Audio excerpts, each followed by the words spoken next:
Radio J. Radio J. Géopolitique, le MAG. Steve Nadjar. Radio J. C'est l'heure de retrouver la géopolitologue Léa Landman. Bonsoir Léa. Bonsoir Steve. Et merci de nous rejoindre comme chaque jeudi sur Radio J. Léa, vous vous intéressez cette semaine aux tensions diplomatiques entre Israël et l'Union européenne.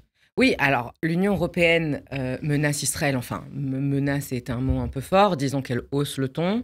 La France, elle, hausse le menton. Ces dernières semaines, plusieurs capitales européennes ont évoqué la possibilité de réviser, voire de suspendre l'accord d'association entre l'Union européenne et Israël signé en 1995. Et dans ce concert diplomatique, Emmanuel Macron s'est posé en chef d'orchestre. Alors, exigeant que tout ne continue pas comme avant avec Israël, sous-entendant que l'Europe ne peut plus fermer les yeux sur la situation à Gaza. Le message est grave, mais est-il crédible, Steve ? Surtout, pourquoi maintenant ? Pourquoi sur Israël ? Pourquoi pas le Soudan, par exemple ? Où des dizaines de milliers de civils ont été massacrés dans l'indifférence la plus totale. Oui, je sais, je fais du what about it, qu'est-ce qui se passe ailleurs, mais je pense que dans ce cadre, la question est vraiment pertinente. Donc après le Mozart de la finance, il y aurait donc en Macron un Mozart de la diplomatie.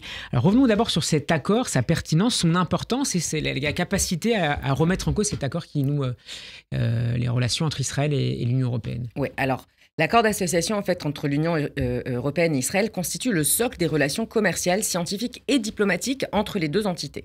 C'est un traité robuste et pour cause, Israël est un partenaire stratégique de l'Union en matière de technologie, de sécurité et de commerce. L'Union européenne est le premier partenaire commercial d'Israël avec plus de 35 milliards d'euros d'échanges annuels.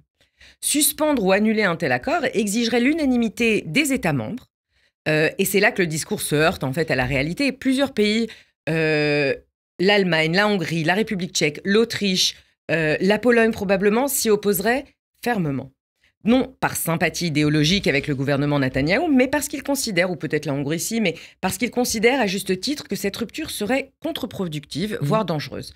Alors, c'est vrai que l'Union européenne peut théoriquement suspendre partiellement ou totalement l'accord d'association avec Israël en invoquant l'article 2 qui conditionne l'accord au respect des droits humains. Cette clause a déjà été utilisée contre d'autres pays. Toutefois, une telle suspension, encore une fois, nécessite l'unanimité, ce qui la rend politiquement très improbable dans le cas d'Israël. En revanche, l'Union européenne peut effectivement plus facilement geler certains volets techniques ou sectoriels, comme la coopération scientifique ou industrielle, sans dénoncer l'accord en entier, ce qui permet d'envoyer un signal politique fort sans rupture juridique.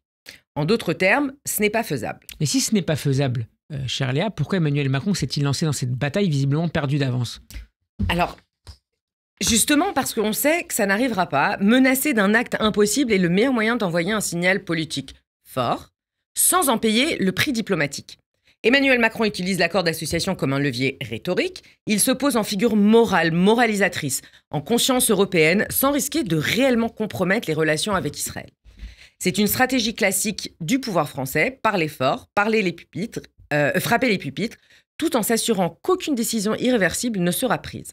Le président sait que dans cette configuration, sa parole devient performative. Peu importe que l'accord ne soit pas suspendu, l'important est de donner l'impression que la France agit. Mais au fond, cette posture soulève une question beaucoup plus troublante, en fait. Est-ce que c'est pas une question d'un peu d'éthique sélective ? Parce que beaucoup s'interrogent, notamment en Israël, sur la focalisation qui serait considérée comme abusive sur les pratiques israéliennes comparativement à d'autres États et d'autres pratiques dans le monde. Et c'est pour ça que je me suis presque excusée en disant que je fais du what about, et je disais que c'était pertinent parce qu'on a vraiment une impression de deux poids, deux mesures. C'est-à-dire que si je commençais à citer toutes les tragédies humaines du monde, on ne s'arrêterait pas. Donc il y a un vrai focus. Dans le New York Times hier, il y a 4 ou 5 articles qui parlent ou des Juifs ou d'Israël. C'est complètement disproportionné. Alors, quand le prix diplomatique est faible, c'est plus facile de faire des grandes déclarations. Les Émirats arabes unis livrent des armes aux forces de soutien rapide au Soudan, issues des Janjaouides, qui sont accusés de crimes de guerre au Soudan. Pas de remarques publiques contre les Émirats. Et puis le Soudan, Steve, c'est vraiment loin. Israël, au contraire, polarise, il divise, passionne, déclenche les plateaux télé, les pétitions et les postures. C'est la cible parfaite pour une indignation calibrée, celle qui fait du bruit sans conséquences concrètes. Personne ne va payer un prix politique en interne en proposant de geler l'accord d'association. Ça peut même peut-être faire gagner certaines voix. Je n'osais pas le dire, mais vous le dites. d'autant plus lorsqu'elle permet d'envoyer un signal à d'autres, les opinions publiques européennes, les pays arabes et les États-Unis.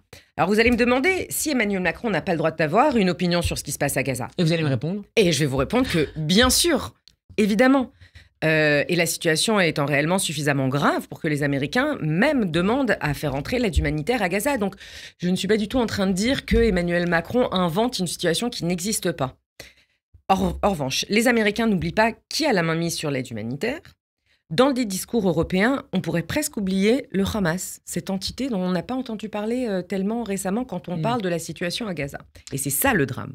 Ce qui est intéressant aussi là, c'est que, pour reprendre le ministre des Affaires étrangères israélien, Gideon Sa'ar, qui considère en fait que cette menace de sanctions, notamment françaises, s'inscrit en fait dans l'agenda diplomatique d'Emmanuel Macron visant à une reconnaissance plus large de l'État de Palestine. Il faut relier ces deux dossiers, selon vous? Oui, je pense qu'il faut relier les deux dossiers et c'est peut-être même la clé de lecture en fait. La France donc prépare une conférence internationale sur la paix au Proche-Orient, prévue en juin. À un moment, on parlait même de processus de paix. Or, il n'y a pas de processus de paix puisque l'idée, c'est d'avoir une approche unilatérale, en coordination avec l'Arabie Saoudite et l'ONU. C'est donc une conférence onusienne. Et Paris laisse entendre que si aucun engagement concret n'émerge d'ici là, donc un mois, notamment de la part d'Israël, elle reconnaîtra unilatéralement l'État palestinien. Alors, la reconnaissance d'un État palestinien par la France serait une première pour une puissance occidentale majeure. Ce serait un tournant historique, mais aussi une opération de politique intérieure. Emmanuel Macron veut montrer qu'il est capable de décisions fortes sur la scène internationale. Il veut reprendre la main sur un dossier qui échappe à l'Europe depuis 2 décennies. Il faut le dire, il faut être hyper clair là-dessus. Il veut se poser en médiateur, en adulte dans la pièce, face à une Amérique focalisée sur ses élections, mais aussi focalisée sur la Chine. À la fin, tout chez Trump amène à la Chine. Et fondamentalement, la politique étrangère française au Moyen-Orient passe par la création d'un État palestinien. C'est le dogme, c'est la base. Presque rien autour, en tout cas dans les relations avec Israël, n'a d'impact au-delà de ça. Enfin, n'a d'importance au-delà de ça. Mais là encore, la marge de manœuvre est étroite. Car reconnaître un État sans gouvernance stable, sans frontières définies, sans perspective institutionnelle claire, pose un problème fondamental. Quel État reconnaît-on exactement ? Ça signifie, Léa, que pour les Européens en particulier, la prochaine question, la prochaine urgence, c'est la question de l'autorité palestinienne, c'est de sa revitalisation, de sa réforme? Ah oui, mais en réalité, personne n'est dupe dans cette histoire. À Bruxelles comme à Paris, on sait que le principal obstacle à la solution à des États n'est pas uniquement l'attitude de Netanyahou, mais aussi l'effondrement de l'autorité palestinienne, corruption, paralysie politique, absence de légitimité démocratique. L'autorité palestinienne n'est aujourd'hui pas en état de gouverner Gaza, ni même de stabiliser la Cisjordanie. Alors, une note récente du Washington Institute, rédigée par Neumann et Guy Salomari, appelle à une réforme profonde de l'autorité palestinienne. Transparence budgétaire, lutte contre la corruption, restauration des services publics, sécurité. Sans cela, toute tentative de solution politique est vouée à l'échec. Et pourtant, c'est contre Israël que l'Europe brandit des menaces. Comme si la pression sur Jérusalem pouvait à elle seule ressusciter une solution politique crédible. Comme si le problème était unilatéral. Léa, vous disiez tout à l'heure qu'Emmanuel Macron se pensait en médiateur dans cette crise, un adulte dans la pièce. Est-ce que c'est une bonne nouvelle pour l'Europe qui s'affirme aussi à travers cette figure française comme un acteur majeur dans cette résolution? Ça aurait pu être une figure, ça aurait pu être des bonnes nouvelles. Mais là, la France ne se positionne pas vraiment en médiateur. Elle s'enferme dans une rhétorique punitive contre Israël. Donc l'Europe rate une occasion historique de peser réellement. Le monde arabe évolue, l'Arabie Saoudite, les Émirats, le Maroc, tous cherchent à ancrer la cause palestinienne dans un cadre constructif, notamment les accords d'Abraham. La normalisation avec Israël est désormais conditionnée à des progrès pour les Palestiniens, ce qui est bonne nouvelle pour les Palestiniens, mais sans revenir au slogan des années 2000. L'Europe, elle, reste bloquée dans une logique de dénonciation. Elle continue de traiter Israël comme une anomalie géopolitique, alors même qu'elle dépend de sa technologie, de ses systèmes de cybersécurité, de sa coopération antiterroriste. Ce double discours mine sa crédibilité. Donc la vraie puissance aujourd'hui serait d'imaginer un rôle stratégique européen, soutien conditionné à la réforme de l'autorité palestinienne ou à l'UNRWA, coordination avec les pays arabes, réinvention d'un multilatéralisme concret, ou encore, ce que la France devrait faire, et en faire son rôle principal, c'est la normalisation Israël-Liban. Au lieu de cela, on préfère agiter la menace creuse d'une suspension d'accord. Conclusion, Léa ?